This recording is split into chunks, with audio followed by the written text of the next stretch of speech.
Frente a esta difícil situación que se ha generado y que me hace injustamente aparecer como culpable de actos en los que no he participado, pienso que lo mejor para el país es que yo renuncie a la presidencia de la República. Nosotros vamos a pedir para que el Congreso de la República realice los trámites necesarios para que haya un juicio de residencia. Es decir, que el presidente de la República no pueda salir del país hasta que se esclarezcan los casos en los cuales hay presunta comisión de delitos en la compra, en el intento de compra de voluntades y de votos en el Congreso. Hay obra, ¿no? ¿Ah? Hay obra, ¿no? Hay obra, ¿no? Pero aptos. Tú me dijiste que no puedes. Ya. El lunes se puede. Ya, pero... No hay paseo, nada. O sea, ¿cómo me aseguran? Que vas a desconfiar de KI. Después de haber escuchado también los audios del exministro Bruno Yufra, el expresidente ahora ya sigue negando lo evidente. Yo creo que es lamentable la forma como ha salido Pedro Pablo Kuczynski del gobierno. He trabajado casi 60 años de mi vida con total honestidad. Rechazo categóricamente estas afirmaciones nunca comprobadas y reafirmo mi compromiso con un Perú honesto, moral y justo para todos.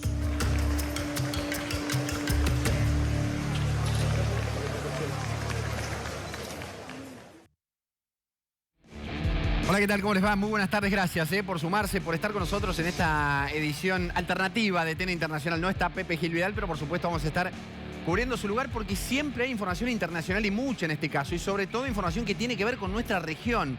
Veíamos, bueno, algunos de ustedes, por supuesto, los que están más atentos al plano internacional, estarán al tanto de lo que pasó y lo que está pasando en este momento en Perú va a ser uno de los temas importantes para esta edición de TN Internacional. Por supuesto, Perú en este momento no tiene más a un presidente que duró apenas 20 meses en el poder. Un hombre que después vamos a dar algunas características de quién era, pero pudo haber sido un concertista de flauta traversa toda su vida. Era un hombre que no tenía la necesidad de llegar al poder, pero bueno, en algún momento se tentó con el poder. Pedro Pablo Kuczynski, y hoy no es más el presidente de Perú. Sí asumió el vicepresidente primero. En un ratito vamos a estar con eso. Vamos a estar hoy también en esta edición de TN Internacional con lo que está pasando en los Estados Unidos. Por supuesto, hay una conmoción gigantesca a partir de lo que pasó en Parkland, en la Florida, hace poco más de un mes. Y estamos en vivo, por supuesto, allí trabajando con Eddie Fite. Y sobre el final de TN Internacional vamos a ocuparnos de la situación en Venezuela. Una situación crítica, caótica, pero vamos a apuntar al plano económico.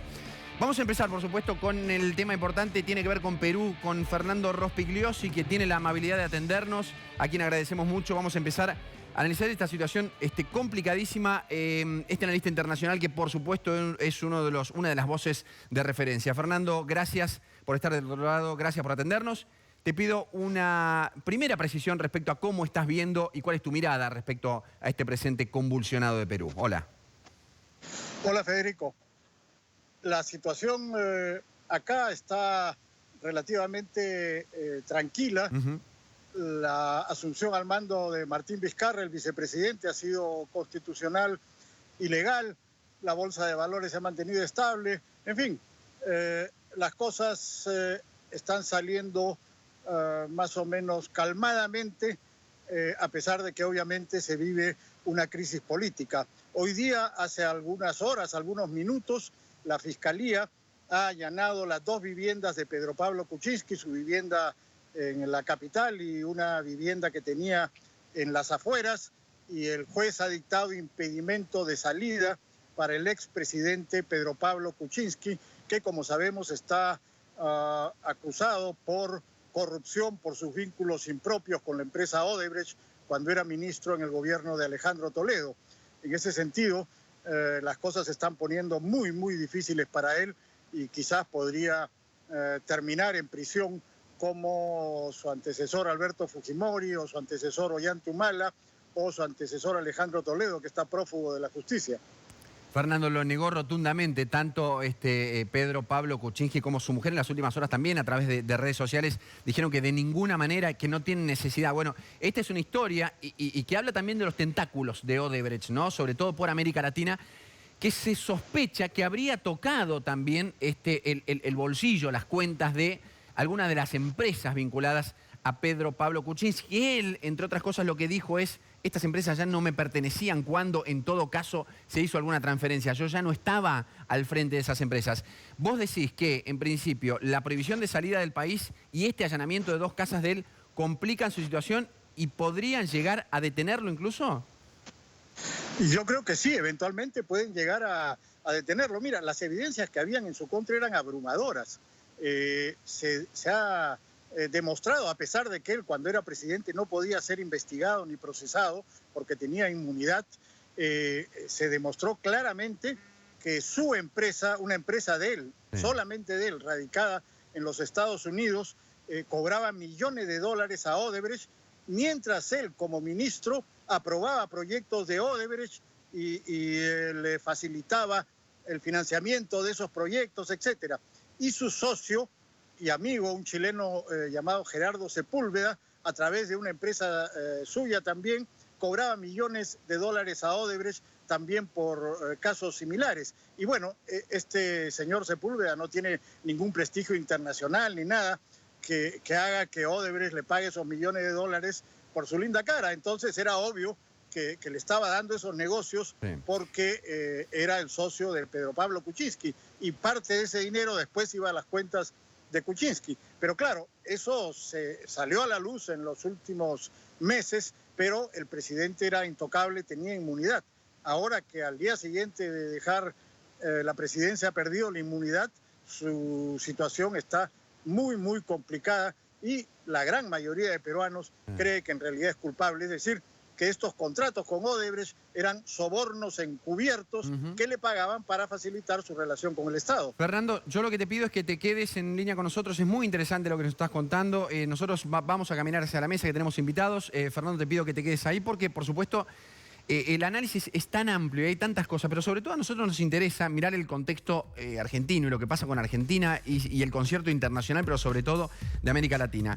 Estamos con 2 invitados a quienes les agradecemos mucho, con Jorge Torres Marini, que es periodista, político, y Florencia Tursi, analista, sobre todo para darnos el marco del que hablábamos, Florencia, y vamos a empezar contigo. Cumbre de las Américas, ¿dentro de cuánto tiempo en Perú?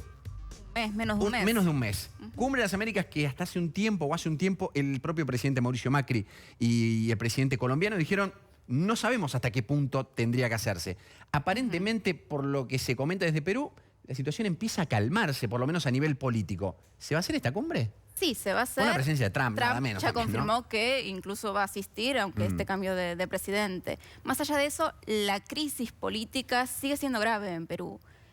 Una crisis que se profundiza con la crisis económica que está viviendo, la incertidumbre de qué rumbo va a tomar la economía, si es que va a seguir en este periodo de crecimiento que ya es incierto. Es muy curioso, ¿no?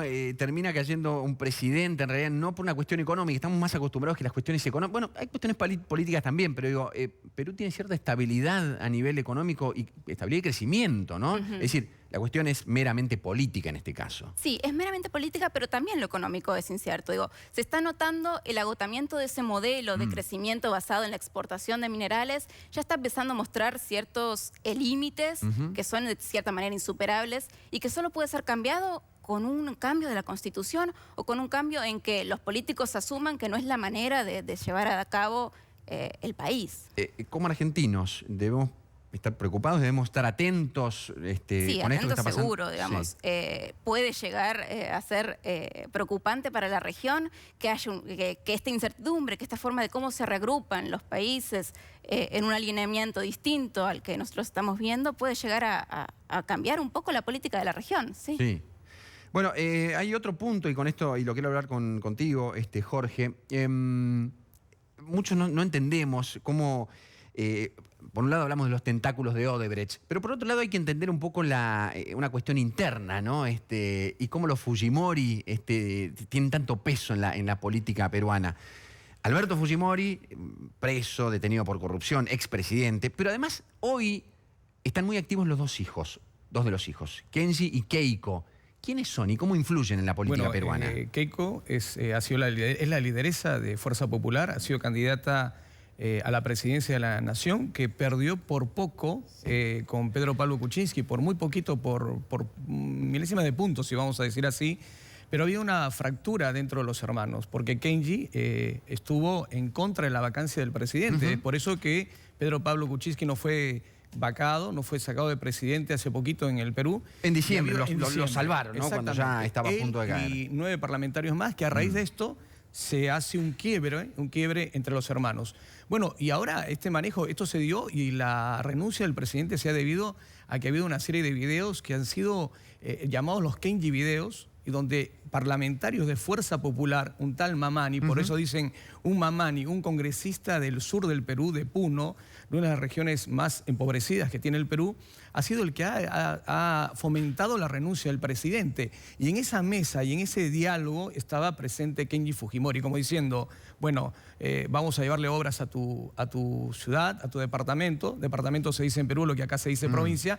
Y eso ha desencadenado lo que hoy es la renuncia del presidente y este tema coyuntural que está atravesando el Perú, que me ha sorprendido bastante la madurez política que ha tenido el Perú, porque se ha llevado en un plano de tranquilidad este cambio con la llegada de Martín Vizcarra, que es el primer vicepresidente del Perú, que estaba en Canadá como embajador y donde había ido, no porque lo habían puesto porque queríamos tener a Vizcarra como embajador en Canadá, sino porque había tenido una serie de inconvenientes por la concesión de un aeropuerto que se iba a hacer en Chinchero, una localidad en el departamento del Cusco. También la mancha de la corrupción lo tocó, más allá de que ahora pareciera haber quedado al margen de esto, lo tocó. Quiero preguntarle a Fernando, todavía estamos en comunicación con Fernando Rospigliosi, y quiero preguntarle a propósito de lo que venimos hablando.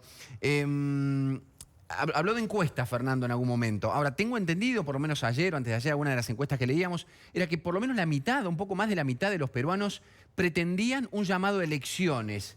¿Esto es tan así o vos creés que va a consolidarse Vizcarra ahora ya como presidente hasta 2021?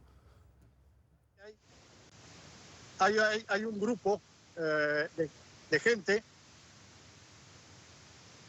¿Aló? Sí, ahí te escuchamos perfectamente, Fernando, adelante. Sí, no, hay un grupo de gente, digamos, son antifujimoristas que luego se transformaron en antiqueiquistas y que están realmente conmocionados por lo que ha ocurrido, porque Keiko Fujimori ha obtenido una victoria con los últimos acontecimientos y entonces ahora quieren hacerle pagar a Keiko Fujimori parte de esta crisis y están planteando elecciones generales, que se vayan todos los congresistas, pero eso es algo que no va a suceder en el Perú y en realidad es un grupo minoritario. Esas encuestas han sido difundidas por un diario que está con esta postura, pero es muy difícil esta historia de que se vayan todos, que recordemos en Argentina en el 2001 cuando cayó de la Rúa, se hizo popular, que se vayan todos, pero eso es imposible, pues no pueden irse todos, ¿quién los va a reemplazar? En realidad, esa es una postura política de un pequeño grupo, pero hoy día la mayoría está respaldando, la mayoría de grupos políticos está respaldando a Martín Vizcarra y la opinión pública lo que quiere es el cese de los enfrentamientos, que haya paz y tranquilidad para que el Perú pueda crecer otra vez. Fernando, una pregunta más quiero hacerte a propósito de esto. ¿Tiene el apoyo, o la mayoría por lo menos del apoyo, Martín Vizcarra? ¿Es una persona que, de acuerdo a tu conocimiento, puede tomar las riendas de un país como Perú y llevarlo en forma medianamente tranquila y repuntar el crecimiento económico hasta 2021? Mira, es una incógnita. Él fue un gobernador regional de un pequeño departamento, provincia del sur del Perú, y recién ha entrado a las ligas mayores el año 2016. Es un hombre moderado, tranquilo, honesto, no tiene partido ni bancada en el Congreso, tiene que concertar con los grupos que están ahí, pero el Congreso ahora tiene que respaldarlo, no puede atacarlo como hicieron con Kuczynski desde el primer día, no pueden asediarlo porque ellos son responsables también de que Vizcarra esté hoy día en la presidencia y van a tener que respaldarlo. Se hace un gobierno medianamente razonable, creo que puede salir adelante y completar el mandato el 2021, porque la valla está muy baja. La gestión de Kuczynski fue muy mala en todos los sectores, en economía, en seguridad, en fin. Entonces, se hace algunas cosas fundamentales. Yo creo que va a tener también el respaldo de la opinión pública y podrá salir adelante. Pero, en resumen, es una incógnita todavía. Bueno, a propósito de estas preguntas, estas respuestas, estas incógnitas, Mariana, ¿tenés más información desde la redacción que es interesante que las compartamos con toda la gente? ¿Cómo estás? Buenas tardes. Buenas tardes, Federico. Sí, así es. Bueno, como estábamos diciendo desde que empezó el programa, allanaron 2 viviendas de PPK del expresidente peruano que renunció esta semana y además la justicia, el Poder Judicial de Perú, dictó la prohibición de salir por 18 meses a PPK del país. O sea, no solo está siendo investigado, sino que además tampoco va a poder salir del país y en este momento acaban de allanar las casas del expresidente en Perú. En una de ellas se decía que estaba, pero todavía no trascendió si él estaba en el momento del allanamiento. Pero bueno, estamos atentos porque está pasando en este momento. En este momento, importantísimo. Mariana, por supuesto, cualquier cosa nos volvemos a conectar con vos. Quiero preguntarte, Florencia, a propósito de lo que venimos hablando, es interesante ver un poco en contexto cómo las manchas y la corrupción, ¿no?, van tocando, no se salva ningún país. Y en Perú, hacía Fernando en algún momento al principio el raconto de todos los presidentes que fueron cayendo. Qué cosa casi sintomática pareciera, digo, en América Latina, pero sobre todo en Perú también, ¿no? Sí, creo que tiene que ver un poco con cómo se construyó la política allí. El financiamiento de campañas aún es privado, cada uno puede financiarse con la empresa que quiere. Digo, eso es un poco lo que se debate respecto al cambio que hace falta en la Constitución de fijar una regla clara de cómo deberían ser las campañas. Y no cómo hay, debe ser el hoy no está financiamiento. esa regla clara. Exacto. Eso hace que también, por ejemplo, Keiko y el partido de Keiko esté cuestionado y todavía no fue juzgado respecto de cómo fue el financiamiento de la campaña, ¿no? Aún hay muchos agujeros por resolver. ¿Debería Vizcarra ya mismo en las próximas horas recibir un apoyo de otros presidentes latinoamericanos como para consolidar ese poder que va a empezar a construir, pero no se construye poder tan rápido? Sí, en tanto, sí, digamos, va a establecer una clara continuidad, digamos, de cierta manera, del gobierno de Kuczynski. Sin embargo, tiene todavía 3 años por delante, entonces tiene que poder empezar a gestionar rápidamente para continuar con la política y con la economía, sin generar más caos del que ya está generando. ¿Sabés, Jorge, que pensaba, ¿no?, en la cantidad de peruanos que viven acá en la Argentina y que están atentos también a lo que pasa? Están atentos por ellos acá, están atentos por sus familias en Perú también. Vos desde acá, ¿cómo lo vivís? ¿Qué sensaciones tuviste durante estos últimos días en tu profesión, pero sobre todo también en el pálpito de la calle? ¿Están muy preocupados? Bueno, como tú bien lo acabas de decir, el peruano está constantemente viendo lo que pasa en el Perú, porque el peruano que vino acá vino a trabajar, vino a estudiar, manda su remesa de dinero, que entra en dinero fresco, divisas frescas al Perú y bien habidas, ¿no? Y de pronto está pendiente de todo lo que sucede, obviamente, en el país. Hay más de 500.000 peruanos residentes acá. Más de 500.000 residentes en la Argentina. Entonces, que juegan un papel importante, sobre todo también en el tema de las elecciones. Y un dato no menor, la que ganó las elecciones acá fue Keiko Fujimori, que muchos vinieron en los años 90, digamos, corridos por todo el tema económico, coyuntural que había atravesado Alberto Fujimori, el padre. Cosas que tiene nuestro país, así, de incógnita, como decía Fernando Rospigliosi, y que es una caja de sorpresas, como la vez pasada lo decía. Pero es cierto, la gente está viviendo actualmente muy pendiente de lo que pasa en el Perú.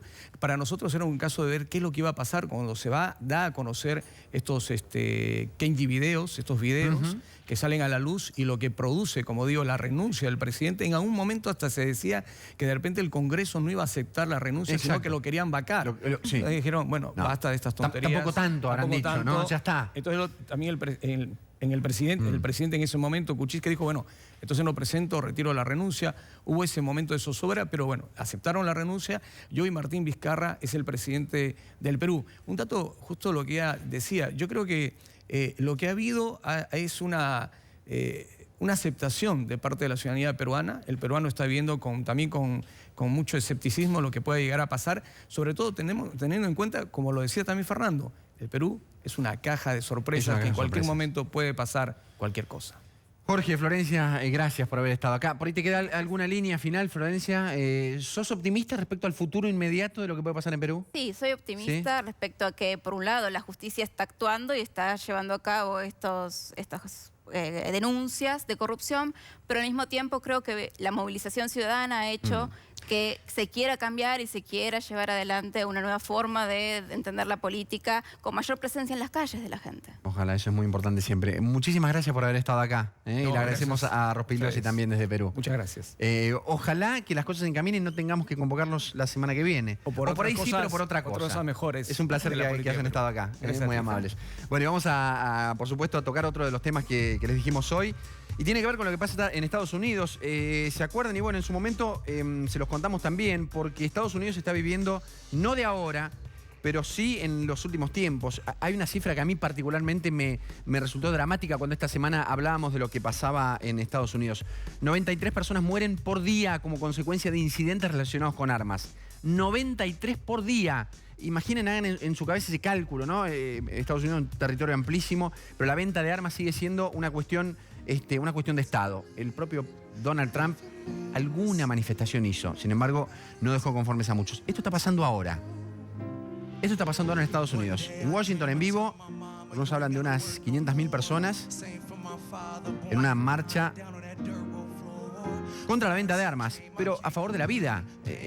Fíjense lo que dicen, ¿no? Por nuestras vidas es el eslogan que tienen los distintos grupos que están ahí, y las marchas que se dieron no solamente en Washington, es el lugar fundamental donde se congregó la gente, pero también en distintos lugares y sobre todo en Florida, a partir del incidente penoso y sanguinario que les contábamos en febrero. Bueno, ¿cuáles son estas claves? ¿Cuáles son las claves de la marcha? Una marcha que se organizó en las últimas semanas y que hoy se concreta, y es un golpe fuerte, por lo menos un llamado de atención importante para el poder, pero sobre todo para el poder republicano, el poder del presidente Donald Trump, a ver qué va a hacer definitivamente. Estudiantes de la secundaria Stoneman Douglas, ¿se acuerdan ustedes? Esa es la escuela, una de las escuelas principalmente afectadas. Se constituyeron en el movimiento Never Again. De nuevo, no, nunca más. Es el nunca más. El nunca más de Estados Unidos puntualmente tiene que ver con esto. Bueno, tantas veces se dijo nunca más y tantas veces, lamentablemente, esta historia se repitió porque no hay una ley de fondo que prohíba venta de armas. Sí, en Florida se subió la edad para poder comprar armas, pero evidentemente esto parece ser insuficiente, por lo menos por ahora. Tiene que ver con esto que les contábamos recién, el último tiroteo en Parkland, 17 muertos hubo en aquel lugar. Esta semana hubo también un tiroteo que le costó la vida a 3 personas, el atacante y 2 personas más. Murieron 14 estudiantes y 3 profesores en aquel momento en Parkland. ¿Qué es lo que están pidiendo en esta marcha? ¿Cuál es el fondo de la cuestión? Bueno, quieren una ley que prohíba la venta de rifles de asalto a menores de 21 años. Los rifles de asalto pareciera ser como una cuestión central. Trump lo que dice es, tenemos que enseñarle y tenemos que preparar a los profesores o maestros para que se armen. Parece, por lo menos, ¿no? Saca de contexto una idea bastante descabellada. Posiblemente pueda prosperar, pero no tiene demasiado acompañamiento en el Congreso de los Estados Unidos. Aportes, ¿cómo se financia esto, no? Con aportes de independientes a través de Internet. Uno de de las posibilidades de financiarlo. Donaciones millonarias de celebridades como George Clooney, Steven Spielberg y Oprah Winfrey también. Son los que ponen el dinero para tratar de pensar en forma distinta a la que se está pensando hasta ahora. A propósito de este tema, Mariana, tenés desde la redacción más información para aportarnos. Federico, tenemos que mostrarte un mapa. A ver. En Estados Unidos hay cerca de 800 marchas, pero también se dispersan alrededor del globo, de todo el mundo. Vamos a ver en este mapita que te voy a mostrar ahora dónde están pasando las marchas en este momento en Estados Unidos. Fíjate que vas a encontrar en el mapa que la costa oeste, sobre todo en Florida y en la zona de Nueva York, es donde están las principales protestas. Recordemos que, bueno, en Washington también, como vos dijiste, y también tenemos en la costa oeste, en California, principalmente el estado de California es donde más se concentran las marchas.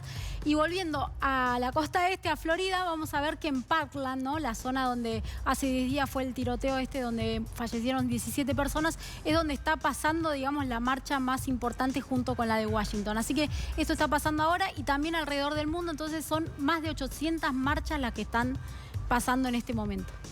Bueno, ahí lo estamos viendo. La verdad que es muy interesante el mapa que nos mostraba Mariana, y esto es lo que estamos viendo también, está pasando en vivo. Fíjense ustedes, ¿no? en vivo desde Washington, una multitud que se está movilizando contra la venta de armas.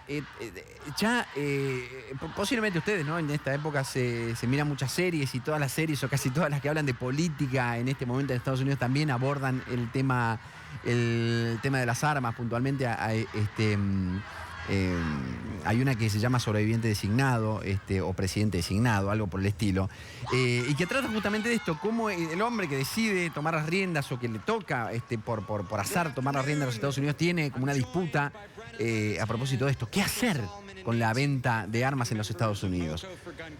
Bueno, acá son diferentes grupos que se están manifestando. Fíjense ustedes este escenario multitudinario en los Estados Unidos. Pero como decía Mariana también, no solamente allí en Washington donde esto sucede, sino también, bueno, sobre todo una movilización importante en el estado de la Florida, en Parkland, también en Nueva York, pero también en la costa oeste. Es decir, todos los Estados Unidos parecieron, por lo menos en este punto, los habitantes de los Estados Unidos, decir, bueno, hasta acá llegamos, este punto final para esta historia que ya no da para más. ¿Cuántas vidas se cobran, no? Esta referencia, esto que yo les contaba recién, ¿no? Es decir, 93 personas por día que mueren en los Estados Unidos en relación con incidentes con armas.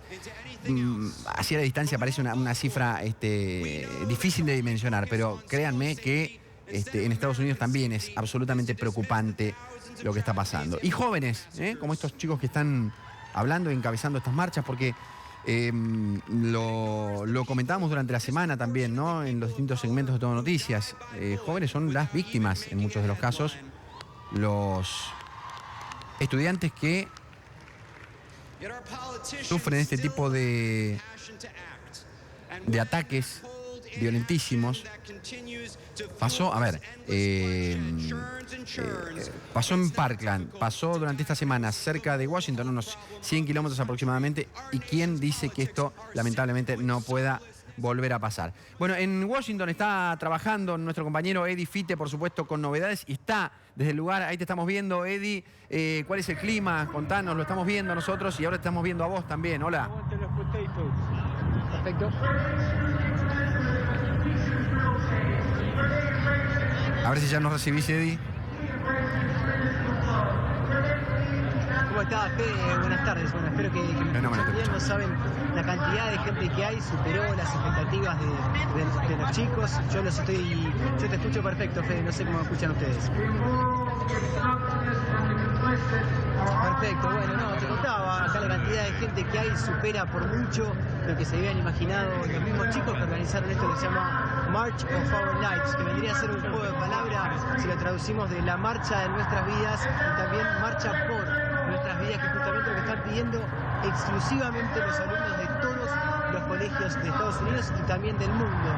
Está bueno cómo organizaron la marcha, es una marcha por sobre todo joven, como te decía, armaron una aplicación que se llama March of Our Lives, la tienen todos los participantes de la marcha y de verdad está muy buena. Ahí está detallado primero los puntos que hay para tomar agua, para alimentarse, todo por supuesto gratuitamente.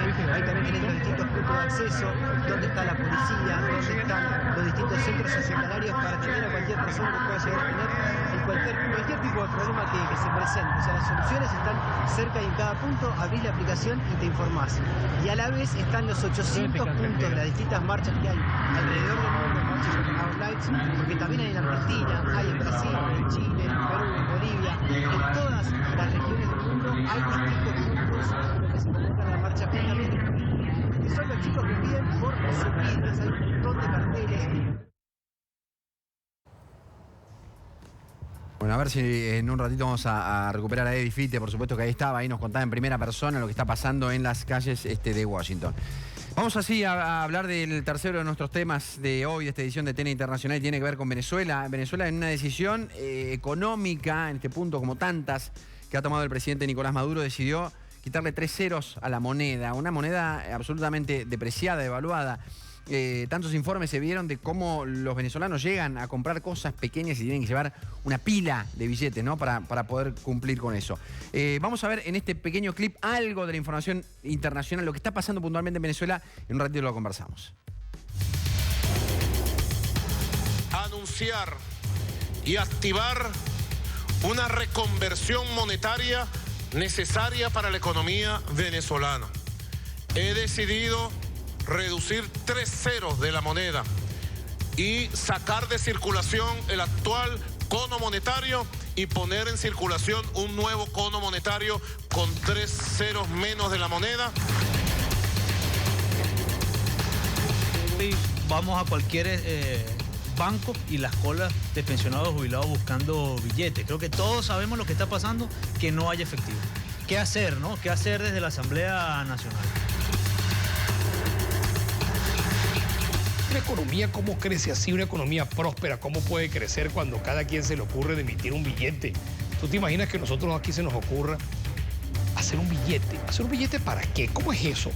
¿Y el Estado dónde queda? El billete Correa, bueno, si ya que tiene criptomonedas, el billete Pensina, el billete Globalización, haga lo que usted quiera, pues entonces ya no hay regulaciones. Eso es anarquía económica, ese es justamente el desastre de la economía económica. Eso es lo que no puede ocurrir, eso es lo que no debe ser. Es que la crisis política, económica y social del país se está agravando aceleradamente y después de esas elecciones puede haber procesos insurreccionales del pueblo, no porque nosotros lo manifestemos, sino porque no tiene comida, no tiene medicina.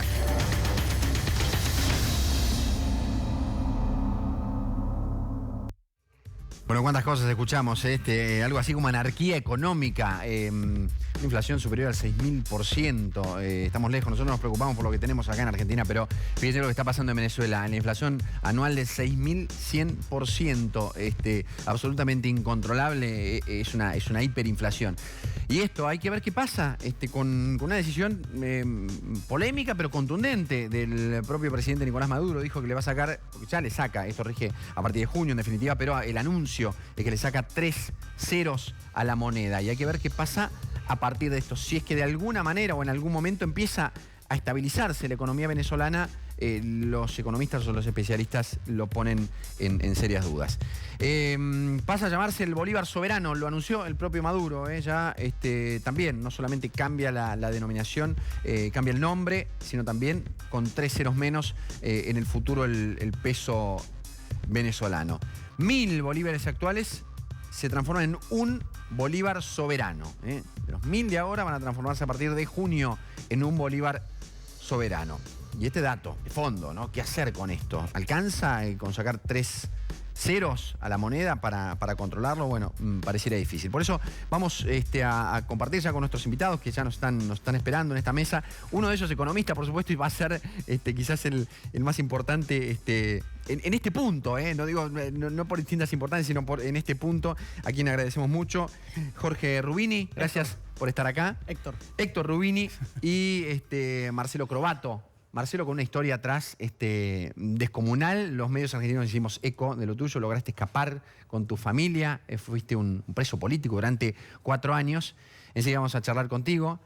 Héctor, las cifras no son nuevas, para vos sí, por ahí para parte de la audiencia, 6.100% de inflación anual en Venezuela, se le saca 3 ceros, ¿y qué a partir de esto? Y bueno, no es una solución a nada, porque el problema fundamental que tiene Venezuela es una fuga de divisas atado a un desmanejo de las cuentas fiscales y una emisión monetaria sin límites. Y con un contexto de la economía real bastante difícil, porque el año pasado el Producto Bruto cayó 15%, entonces la población se está empobreciendo a una velocidad en línea con esa inflación astronómica. ¿Y entonces qué hacer?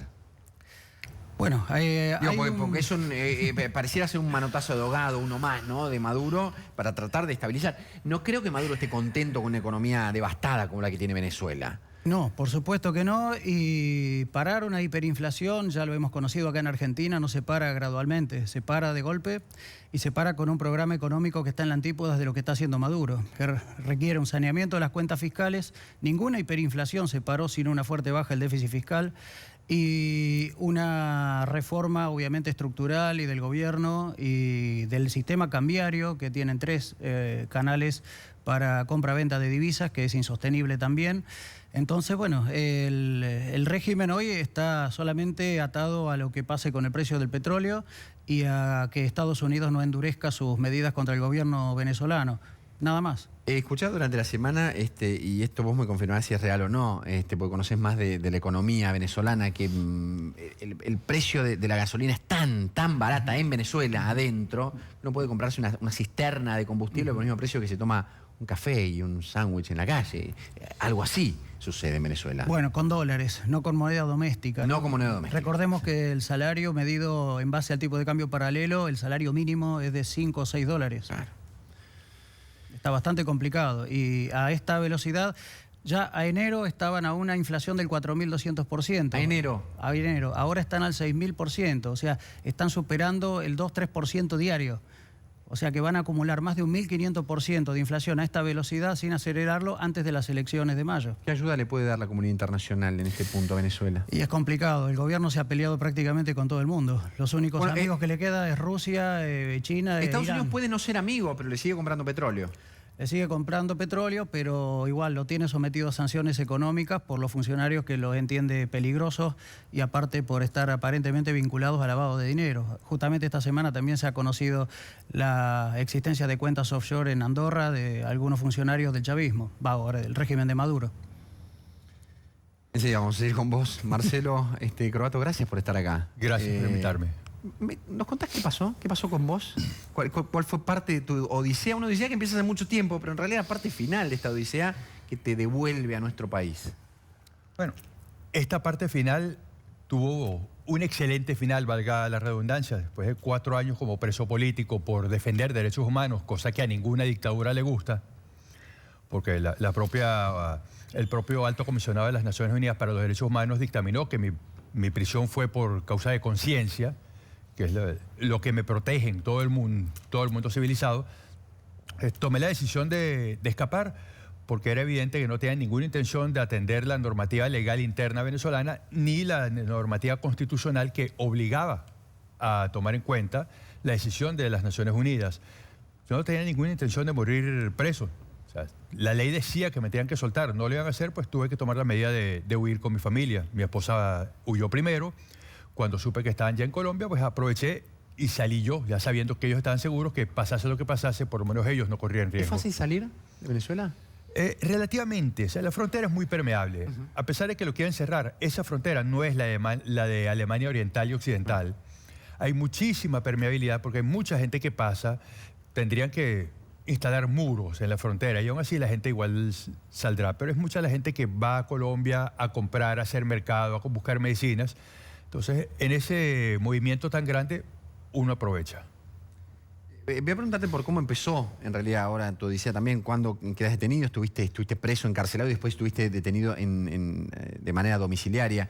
Pero a propósito de la economía, ¿la gente se muere de hambre en Venezuela? Sí, realmente sí. La gente que busca comida en la basura muchas veces no son indigentes, como uno ve en cualquier parte. Son personas que uno ve que salen de trabajar y van a buscar algo en la basura para llevar a su casa. Parte lo puede ver desde el balcón del edificio, que veía la calle, y parte me lo contaba mi esposa, que todos los días lo veía, que no eran simplemente indigentes. O sea, cuando el trabajador busca comida en la basura se da cuenta que el problema es serio.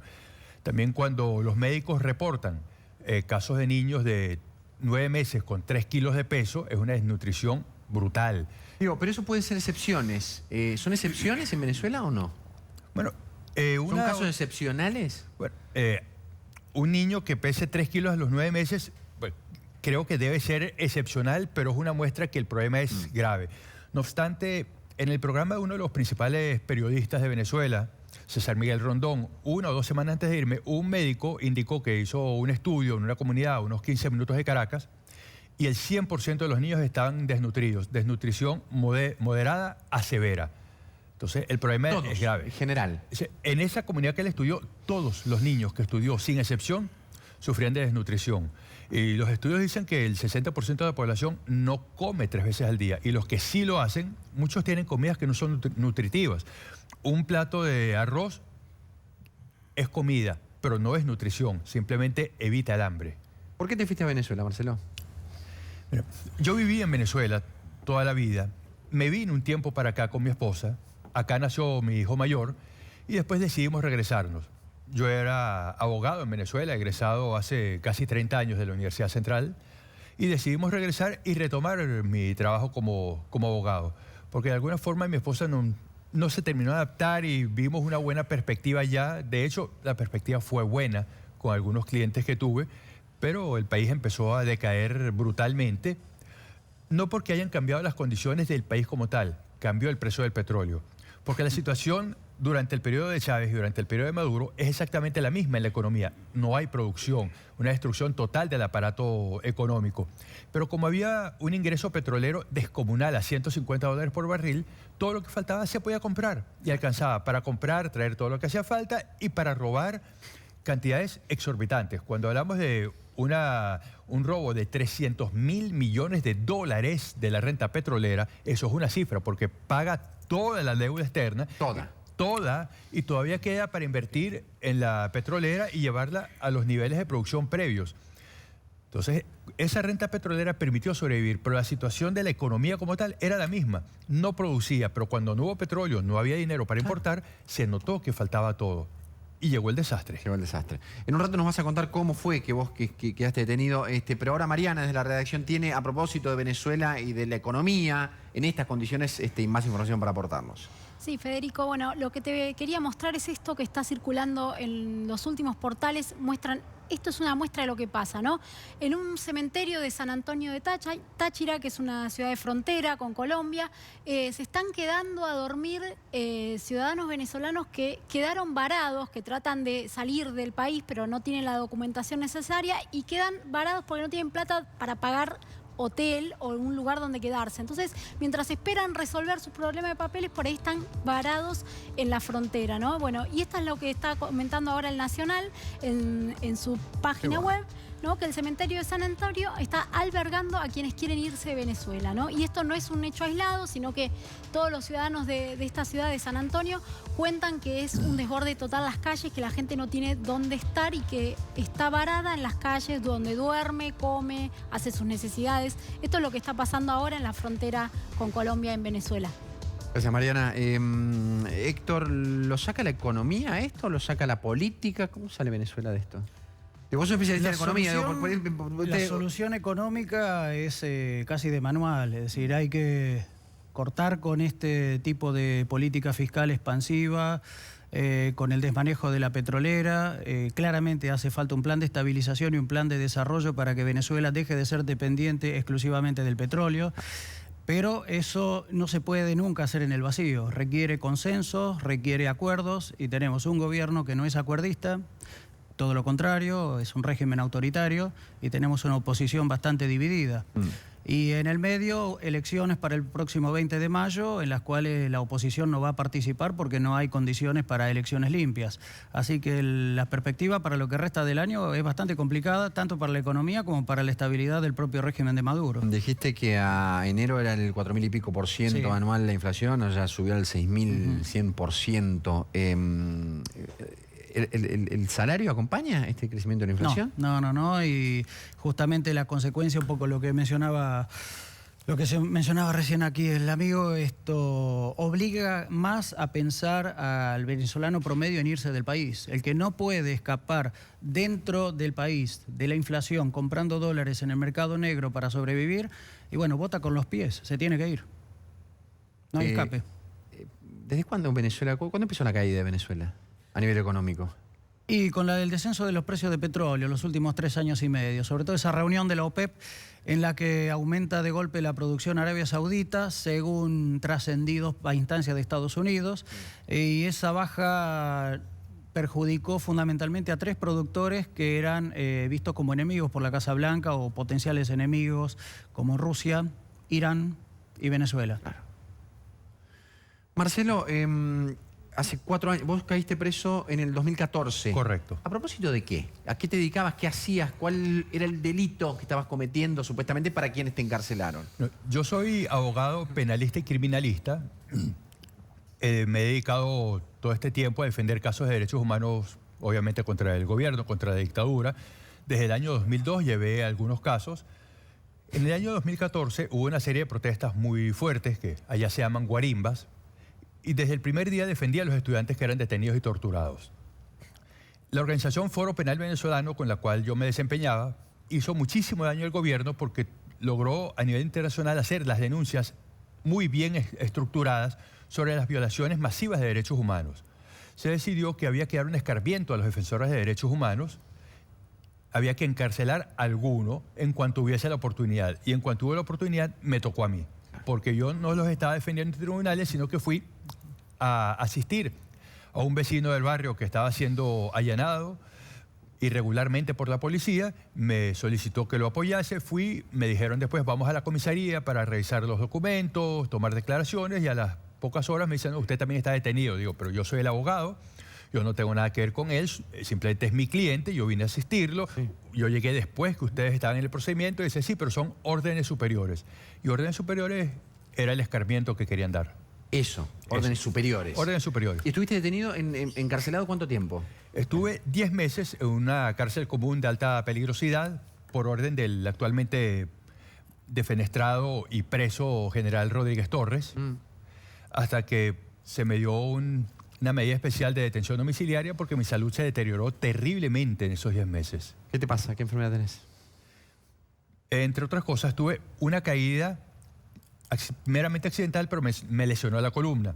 10 meses durmiendo en el suelo me produjeron una lesión muy grave que requirió... 10 meses en el suelo durmiendo estuviste. Sí. Esas eran las condiciones de detención. Sí. Entonces, eso me lesionó la columna, requerí 2 operaciones y me colocaron una cantidad de piezas de titanio en la espalda. Tuve también cáncer de piel por 3ª vez. No me querían atender, debía hacer una huelga de hambre para que me dieran atención médica. También sufrí de chikungunya, un estrés postraumático muy fuerte, unas hernias y unos quistes que posiblemente fueran anteriores, pero simplemente agravaron un cuadro que, en general, solamente con la lesión de columna, el estrés postraumático y el cáncer de piel ya era suficiente. ¿Cómo estás ahora? ¿Cómo? Estoy anímicamente bien, porque estoy acá, estoy libre, estoy con mis hijos, he salido a pasear con ellos todos los días.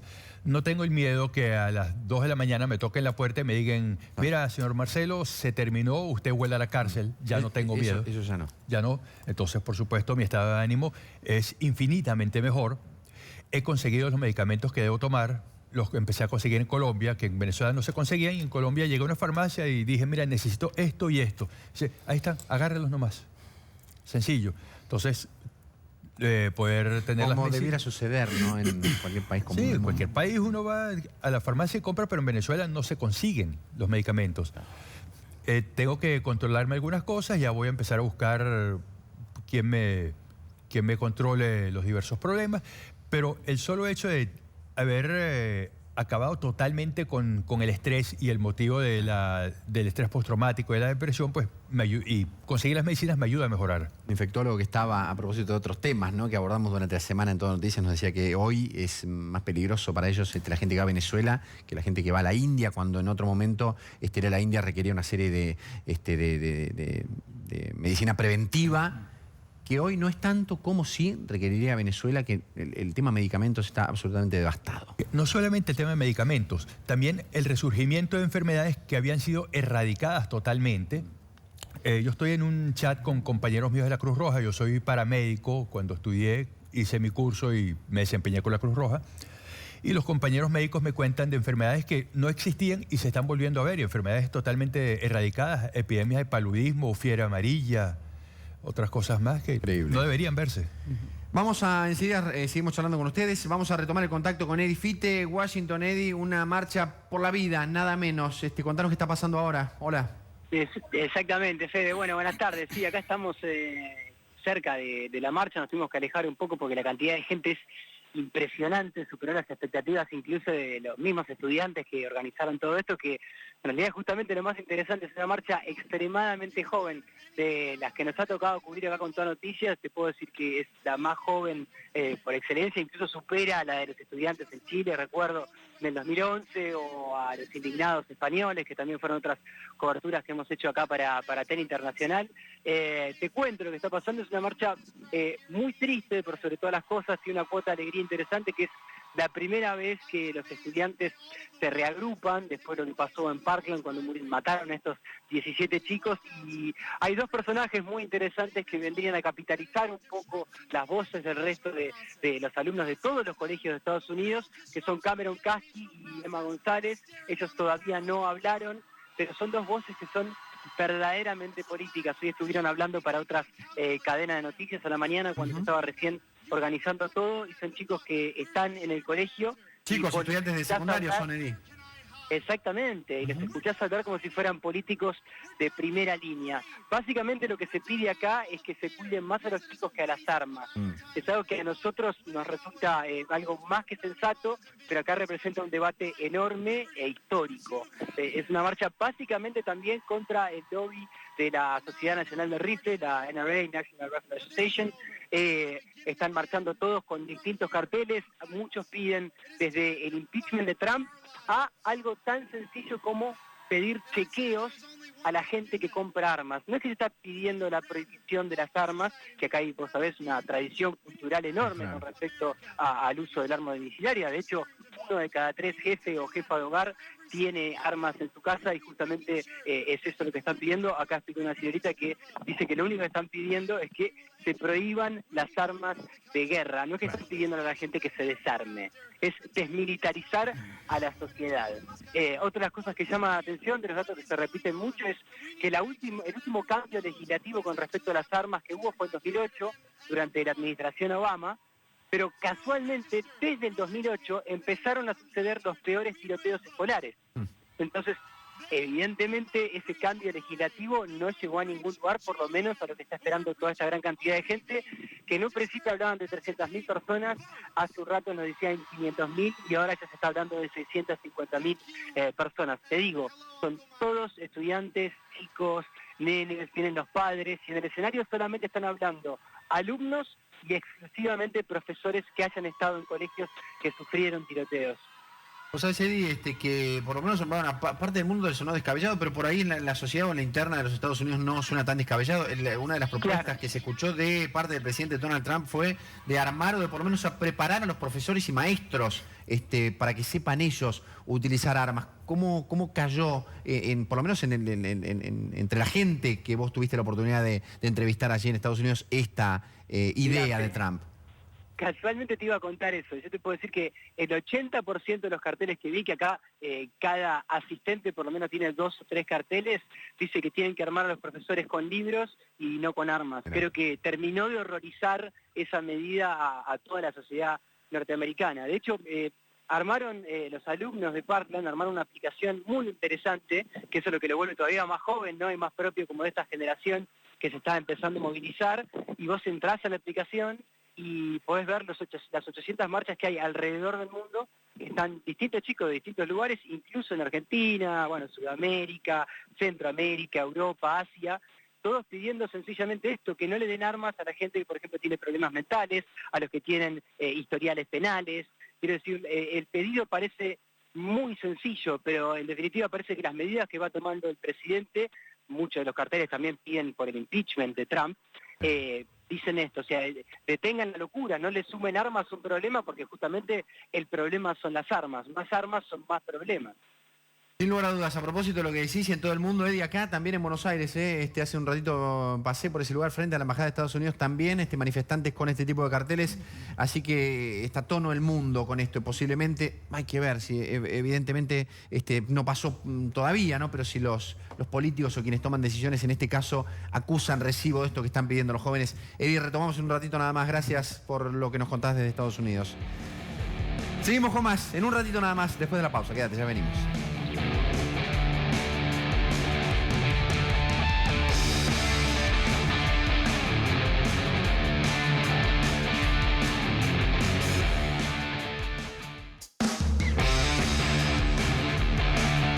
Y esta edición de TN Internacional está llegando a su fin, pero con nuestros invitados vamos a compartir y les vamos a pedir una última reflexión. Héctor Rubini, economista, a propósito de la economía y del desastre de Venezuela, su última reflexión, por favor.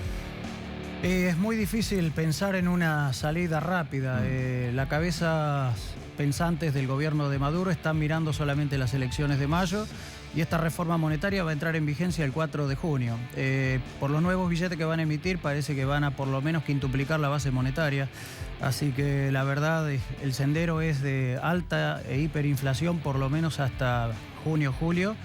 Y en el futuro se verá, a ver cómo se ajusta todo. Marcelo, ya más tranquilo acá, en Argentina. Mira, lamentablemente yo creo que Venezuela no tiene salida sin una intervención internacional fuerte.